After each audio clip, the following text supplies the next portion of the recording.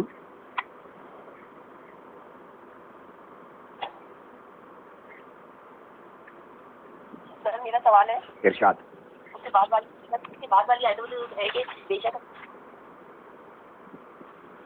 مطلب ہم نے باطل کو مٹا دیا، وہ میں پوری وہ ریڈ کر لوں. جی اذا جاء الحق کا زحق الباطل. جی جی جی بقول جاء الحق بقول، اور کہہ دیجئے کہ حقیقت آ گئی، حقیقت قائم ہو گئی اور باطل نے تو مٹنا ہی تھا. باطل کا مطلب ہے غیر حقیقی چیز. جب حقیقت سامنے آ گئی تو غیر حقیقی بات تو ختم ہو گئی. یعنی جب سچ سامنے آ گیا تو جھوٹ کہاں رہا؟ ختم ہو گیا. ایک قانون بتا دیا کہ اسی لیے کہا کہ حقیقت کے چکر میں پڑ جاؤ، باطل سے خود ہی جان چھوٹ جائے گی. جی سر. کل آپ کہہ دیجئے اذا جاء الحق کا، جب حقیقت کھل گئی، حقیقت سامنے آ گئی، زحق الباطل، باطل بھاگ گیا. لفظی ترجمہ بھاگ گیا یعنی غائب ہو گیا، ختم ہو گیا. حقیقت کو دیکھ کے جھوٹ بھاگ جاتا ہے، ہاں یا نہیں؟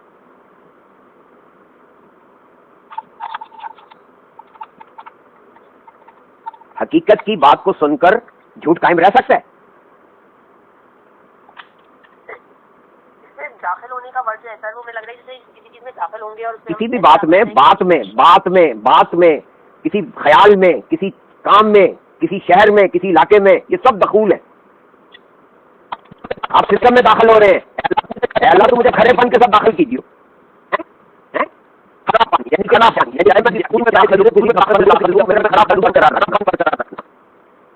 میرے اندر انگریزشیں نہیں ہونی چاہیے. کھرا پن صدق کا مطلب ہم نے سچا کیا ہوا ہے، لہذا ترجمہ غلط ہو گیا.